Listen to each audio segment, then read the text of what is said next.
Hello, everybody, and welcome to another episode of the Inspired Nomads, where I talk to amazing guests around the world, hoping to inspire those of you that are mid-career, wanting to break off, perhaps to travel the world, perhaps to pursue a passion, but feeling like maybe you can't, maybe it's too expensive, maybe you're just too crazy. Well, I'm hoping that by listening to this series, or watching it if you're watching it on YouTube or theinspirednomads.com, that you are feeling more and more inspired to make some positive changes in your life. So today I am coming to you from New York City in my mother's apartment with the wonderful backdrop here.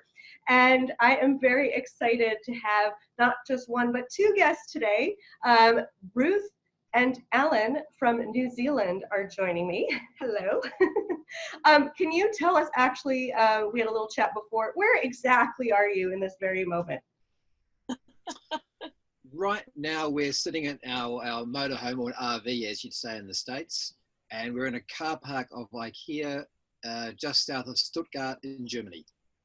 So are you going to go shopping in IKEA, or do you park there overnight? What's that story? Yeah, no, we've got one or two things to buy here, but we parked overnight about 10 miles away from here. Just I think they call it boondocking in the States. We call it wild camping or free camping. And it was just in a car park in a forest. It was really pretty. It was great, apart from the planes flying overhead. We were straight under the flight path of the Stuttgart airport. So we had planes flying from about 6 a.m., which wasn't that flash, but it was a nice spot. It was beautiful. Wow.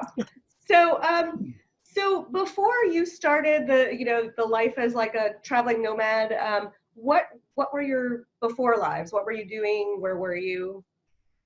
So we were in Perth in Western Australia, and I had my own business teaching people from the mining sector how to look after their money, how to set some goals for their future, and how to maintain a strong relationship with their family while they're working away from home.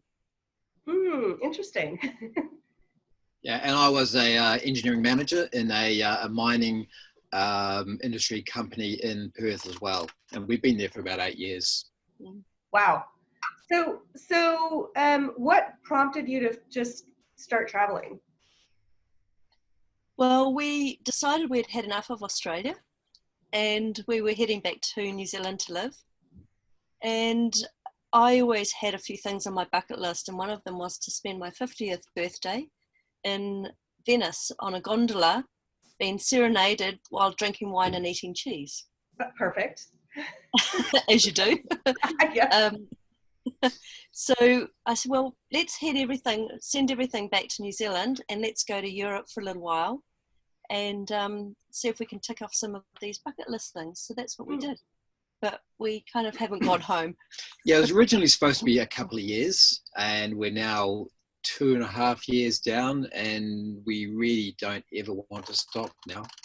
It's too good.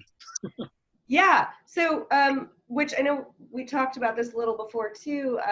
I'm like 2 years in, and I thought originally it was going to be 3 or 6 months, and I don't want to stop either. So, so can you share a little bit about maybe like what about what you're doing do you love so much that you want to keep doing it?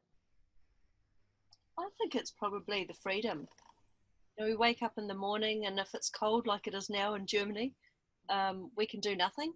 Mm-hmm. Or we can sit inside and do some writing. We do a lot of writing on our blogs. Or if it's a nice day and we're in a stunning place, we can get on our e-bikes and cycle around and go and visit things and places and people. And yeah. And if it's starting to get too cold, we can head south and find warmer weather. And we're not tied to any sort of hotel or anything like that. We go where we want to go when we want to go, and it's great. And we normally park in really beautiful parks or on beaches or by lakes, and so we wake up with the most amazing views that you could ever hope to have. Wow. Who wouldn't want to do that? Yeah, no, absolutely. So what about life in a sort of traditional office setting, when traditional work do you not want to return to? Probably the lot. Yeah, that's what you said. Yeah, you got in one. I think waking up naturally has always been a big goal of mine. in my life, and to be able to wake up naturally, unless there's aeroplanes going overhead like this morning, is a real treat. And I think a lot of the time when you're working in office, you're really just marking time. You're marking time till the next weekend or the next vacation or whatever.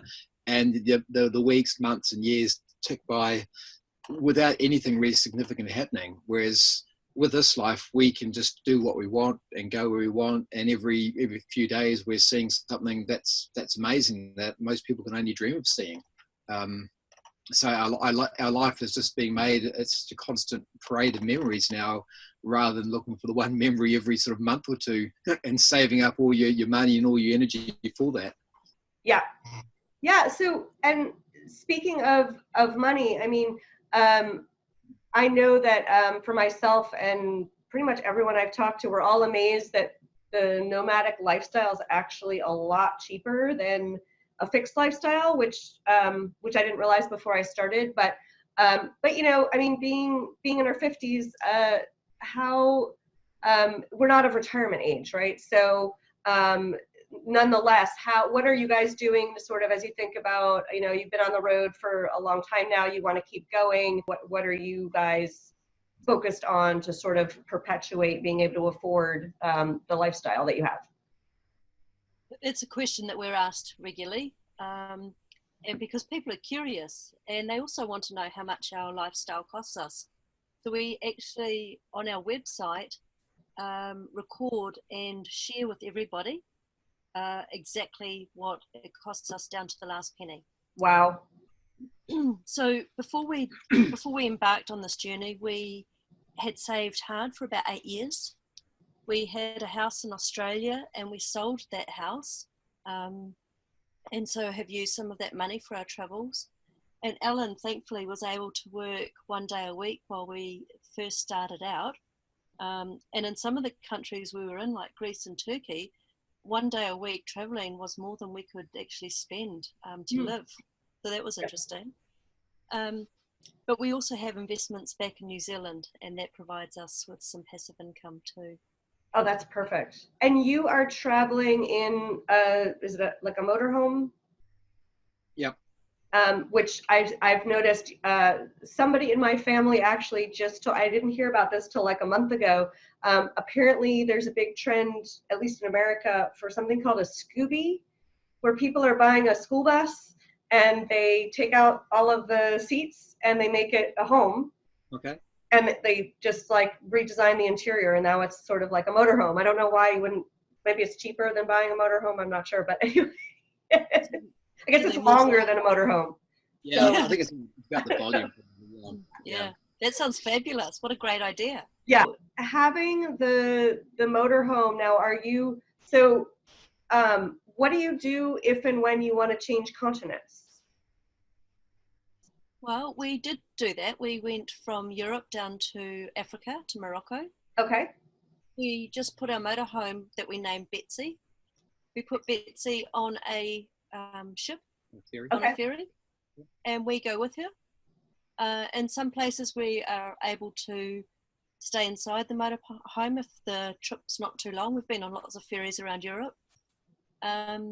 Or we just wait upstairs, and she turns up at the same time as we do. Yeah. we would love to bring Betsy across to America and travel around in her America as well. So in order to do that, many people from Europe have before us, and they would just put their motorhome on a ship and they'd fly and just wait for her. Wow. Okay.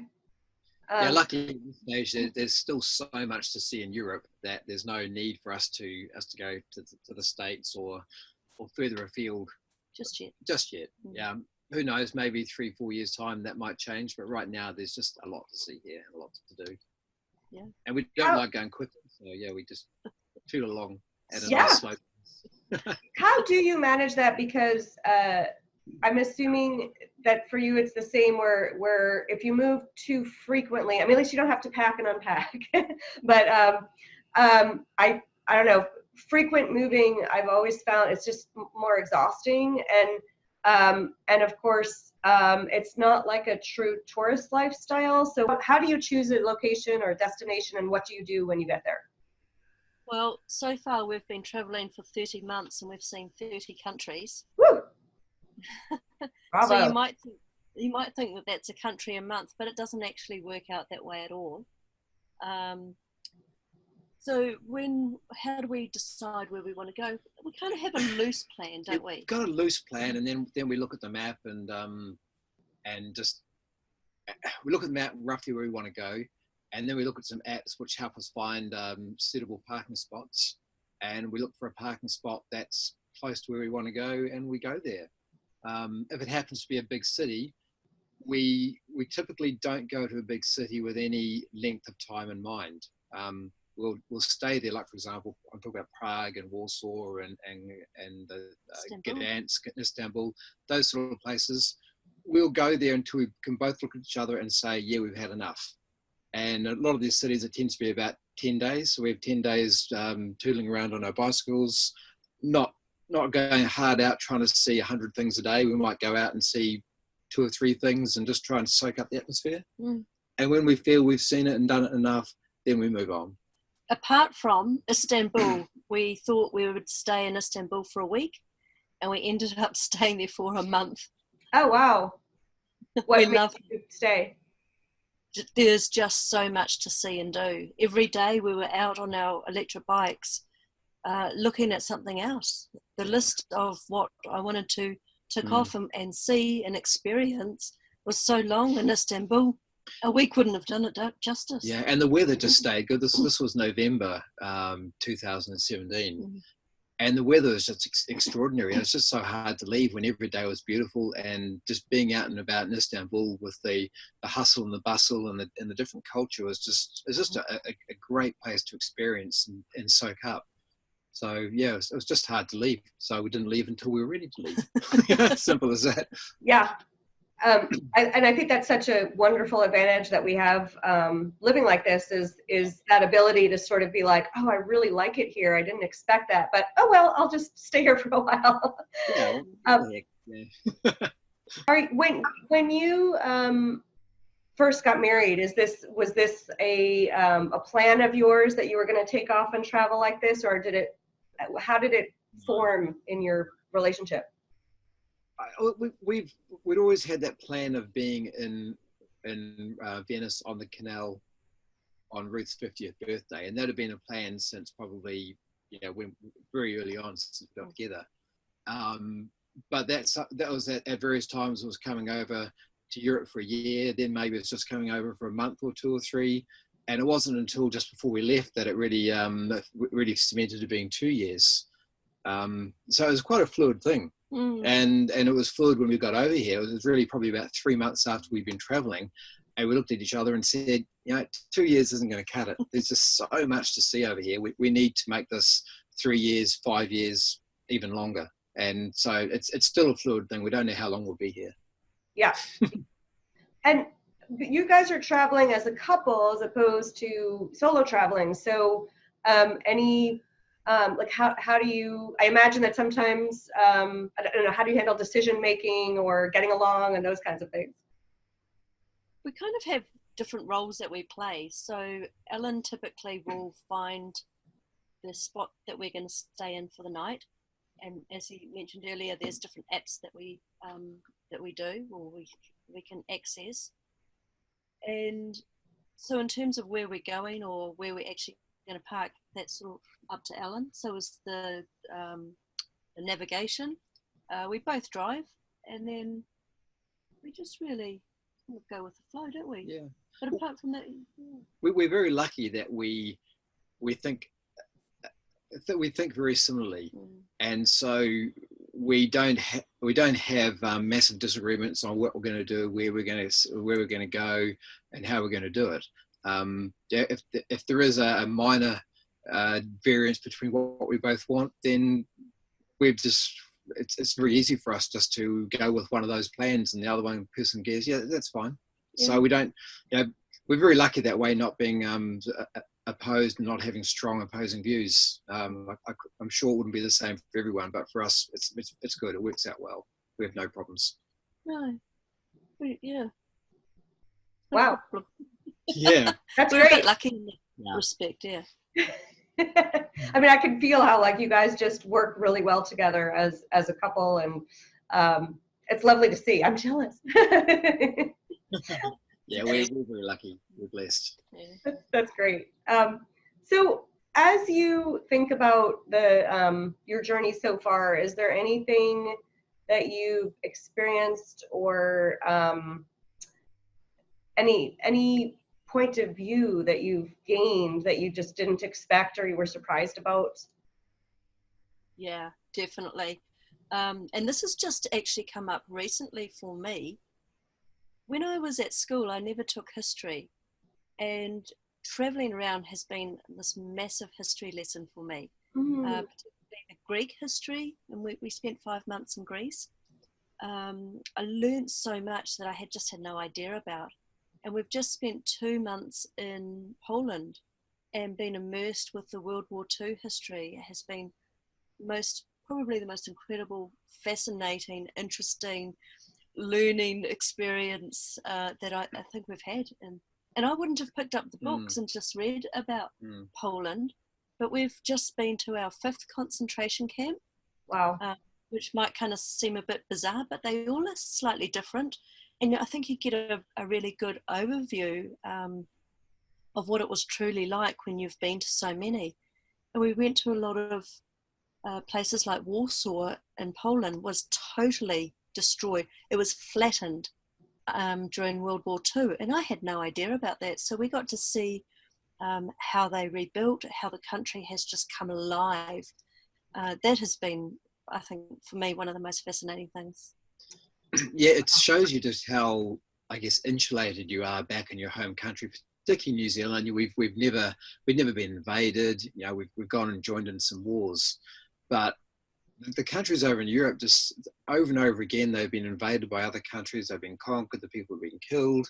You know, they've been marginalized. They've got their countries back. They've rebuilt. They've been conquered again, and there's nowhere more where it plays out more, I guess, than in Poland. And it's just amazing what they've been through and what they've managed to make out of themselves. And you just drive through with a lot of respect for these people and for what they've done. It's very, very a perspective you just don't get sitting at home. That's for sure. Yeah. That's beautiful, the history perspective. And I think, I think another thing I've seen too, especially this year going into like being in South America and Africa, there's so much too that happens right in front of you that just doesn't make the news. And there's so many people you meet and stories going on that you just would never hear about if you stayed home. So have you had that experience too, where, I mean, it might seem like a big story or a small story, but it's like you get to witness it and be a part of it in a way that you just couldn't back home? I think the most interesting thing from that perspective is the people that we've met and their stories. Yeah. In fact, I've just started interviewing and writing those stories down so I don't forget them and I don't lose them. And then one day I do want to share those with the world. We met a nun in Slovakia or Slovenia? Slovakia. Who escaped the war and went to Italy. Yeah. Well, she escaped the communist regime of Hungary. Okay. Yeah. Went to Italy and then she went to Africa and she got sick in Africa and now she's, kind of suffering from that. Her story was fascinating. And we met a really interesting lady who lives in Israel. She's French, and just what she's done to help the Muslims and the Jewish people, particularly the young people, the teenagers, how to communicate in a way and understand each other's cultures. So the stories that we are coming across are from other people and what they've done in the world, and they're just fascinating. That's beautiful. I hope you do share those stories, actually. If you do, you'll have to let me know and let us know, because those are the stories, I think, that sort of, it is the people that make the world. And I think the more from, like, I have gotten less and less engaged with mainstream news just because, right? Well, right? News? You know, What is that? yeah, exactly. It's like, what's news? Yeah, it's because the more I travel, the more I see this huge disparity between what I read in the news, government website warnings. I've been to like, I don't know how many countries this year that I wasn't supposed to go to according to the government website. And the reality of the people and the place is just nothing like anything that I read. So I think it is, and it is the people that have given me that that viewpoint, and so I would love to hear those stories, and you make me want to delve more into the more people that I meet. I know what you're saying about the government warnings on travel sites. We were warned not to go into Turkey. Of course, yeah. By the New Zealand government, and so I didn't purposely tell my family that we were going into Turkey in case they got concerned or afraid. Yeah. We were totally safe in Turkey. Yeah. And then we were in Morocco when the Muslim slaughter happened in Christchurch, and we just felt dreadful. Wow. Yeah. And we've got New Zealand plastered over our motorhome on the front and back. We actually went in and covered it up. Oh, wow. We felt so ashamed at the very early stages. We didn't know what the situation was, and we thought it was a New Zealander who had slaughtered all these Muslims. So we went and covered up New Zealand, and then a couple of days later people were saying, no, we realised that it wasn't you, and we fell for you. And so we went and ripped off the covers over our New Zealand. Yeah, it wasn't a nice day though. That was awful day. Yeah. Which is also interesting because in terms of danger as well, I had people very concerned for me when I was like in Colombia and South Africa, things like that. And I just, a lot of the news that I did catch was, at least, being from America, like my perspective is, and this is the thing about perspectives, right? It's like, if I do catch news, it's about like the shooting at the high school, 2 of them this week, and this, there's so much violence in at least in my country that I'm like surprised sometimes that that people think it's more dangerous to go to other places. So yeah. So is there so we've talked about sort of, and there's the my mother's phone is ringing. I won't be answering it, but hopefully we won't hear the voicemail. If we do, oh well. So is there anything about the culture in terms of, we've talked about how firsthand experience with people is a big thing. Any other sort of cultural experiences that you are getting or benefiting from because of the travel? I think our website's called Travel Cook Eat. Travel Yep. Down Eat, because we love cooking, and so what we've loved about the various places we've gone to and the culture is obviously the foods. And as we've gone around, we've tried to do cooking lessons in the main countries, and so we've now got this quite nice repertoire of dishes that we learned in Turkey or in Sicily or in Morocco, that we cook while we're traveling. And so it's something that it's a lesson that you get to appreciate all the time. So I just had this, sorry to interrupt, I had this glimpse of you guys opening up a window and being a food truck at like, in the IKEA parking lot. It's not easy to make high volumes of food in these things, so no, we're not doing that. And we've got about over 80 spices and herbs in Betsy. Wow. Is that your thing? Like I find that we usually, there's something I think of I found that we all want to take with us from the different places that we go. And so are spices your thing, or what do you usually take with you when you leave a place? Very little. We don't take anything. We don't really buy anything. The only thing that we do buy is one fridge magnet from fridge magnet. Yep. Okay. Perfect. The interesting thing is we don't have a fridge that is magnetized. So what do you do with them? we gave them to my sister-in-law who lives in London, said, can you look after these? Because we don't have the room for them. One day we will have a fridge we can put them on. One day, maybe. One day.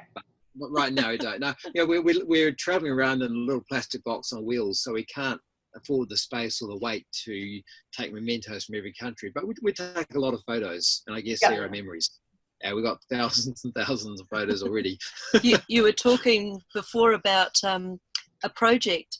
We've got 45,000 photos each, and we've been working on putting together a photo book for our family as a Christmas present. We're heading back to New Zealand in a couple of weeks, and we're putting together this photo book, and it's literally taken hundreds and hundreds and hundreds of hours just to find the photo, find the raw format, reformat it in a JPEG, choose what you've got out of 90-odd thousand photos between us, choose the best ones, and then decide where they're going to go on the book. And oh gosh, what a nightmare. Yeah.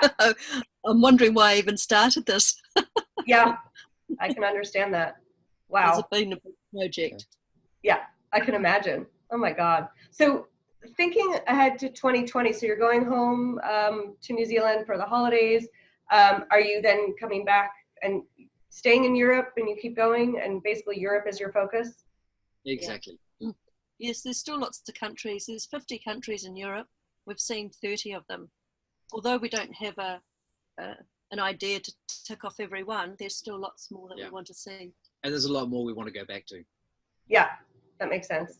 So are you, if you think about your, maybe you think about your, previous selves, or maybe you think about other people that might be watching the series and kind of thinking, wow, that's really cool. Whether they're on their own or in a couple, they would like to do something like you're doing, but feel like they're not sure where to get started or how to get started. What advice would you give them? The biggest thing probably is plan. You just don't wake up one day and decide that you're going to leave your life behind and go to a foreign country. It takes a lot of planning. And it takes resources as well. I mean, as Ruth said, we planned and saved for many years. And that's allowing us to do the lifestyle. Although it's relatively inexpensive to do what we're doing, it still costs a reasonable amount of money. And so you need to have the resources behind you. You don't want to be traveling around Europe and being scared that you might get a puncture, or scared that you might get sick, and not having the money or the resources to take you through that event. So you've got to be realistic. Money is important. And so whether you save a lot before you go away, or whether you have some way of making money while you're on the road, you got to do it. Otherwise, you're not going to get the enjoyment out of it, and you could come a cropper. Well, there's a difference too between living and existing. What we're doing at the moment is living. We're still, tourists or travellers. We still want to go and see, the Eiffel Tower and the Colosseum and these wonderful places. So we don't sort of scrimp and save on the, we call it entertainment factor. We don't eat out very much, but we really need to think about not just existing, not just parking up somewhere and being there for 3 or 4 months. It's kind of not what it's about for us. There's still lots of places to see and things to do, and we still need to keep moving. So if you want to do it, you need to have that goal and work towards that goal. And part of that is envisaging what sort of travel will suit you, how much it's going to cost, how long you want to do it for. Do you want to do it in style, or do you want to do it with a tent on your back? Yeah. And then plan accordingly and make it happen. And I think too, if people are interested in doing that, is read a lot of blogs, read travel blogs, read how other people are doing it. There's we've got a lot of information on our website, but I've also linked through to other people who have had a similar experience to us. The other question that had just come up for me too was, as you think about, most people like in the mainstream world would say, aren't you worried about ruining your career, or what are you going to do when you get to retirement, those kinds of things. What would be your responses to people that have those anxieties? That's a great question. Put your head in the sand and ignore it. Mm. The ostrich effect. That works well. Yeah. I think when you've already started your own business, ruining your career, I can just pick up from where I left off. I've got, my career's sort of me and it's in my head. Yeah. But for us, I think that I can't see us ever going back to work or having a normal life. This has kind of become normal for us. And we do have assets back in New Zealand, so it's not like we've come away and we're spending every penny we've got and we're going back to nothing. So for us, part of the, I guess, the comfort factor for us doing this is knowing we've got assets back in New Zealand, and so and a house. So we can do this, and we know that we're not going to be on the bones of our ass when we eventually stop. Yeah, so that's great. That worked for us, and that's one reason why we can do this with a big smile on our face and no regrets.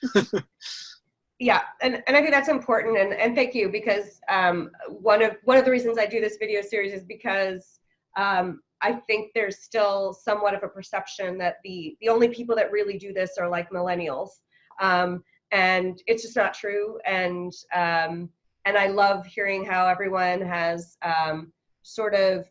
It's not that we're sacrificing the future for the present at all. It's actually that we've planned a great future and a great present. Yeah, that's really beautifully put. I couldn't agree more. That's exactly right. Yeah. So thank you. And before we close, is there any last comment, tip, or anything that you'd like to share? There's often this saying around that, you're a long time dead, and I don't know if you've heard that. I've never heard that. Okay, you're basically a long time dead, so you've got to actually enjoy yourself while you can.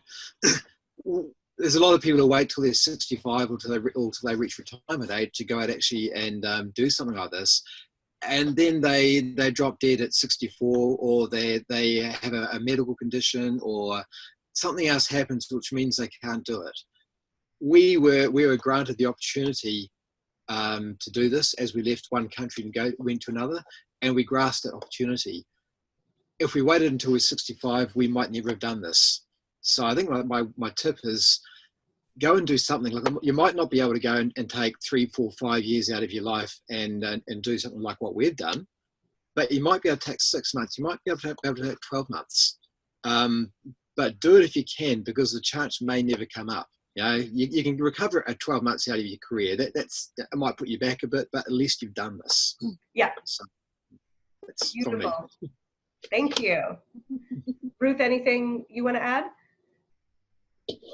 No, I think what Ellen said makes sense. I lost my first husband at a very young age, and one of the regrets was, we travelled all around Europe, but that we couldn't travel more. And I guess we're now making that a reality for ourselves. So, yeah. It's beautiful. Thank you. This is, wow, such amazing viewpoints that both of you have. It's been really fun to also watch how you interact, and I'm looking forward to seeing kind of where you guys head next year and beyond. And for anyone that's listening or watching, can you let us know what the best way to reach you is? Tell us about your website and more. Yeah.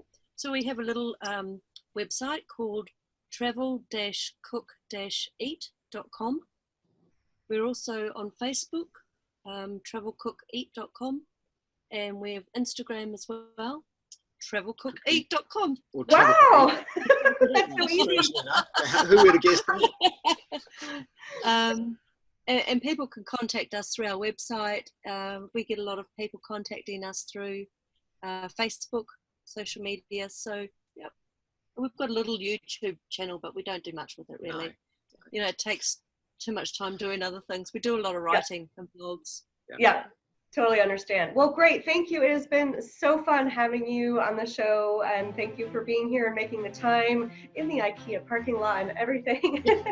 And if you are watching or listening to this episode of the Inspired Nomads, and you would like to be a future guest, or maybe you know somebody that should be, please fill out a form to do that at www.interviewquestionnaire.com.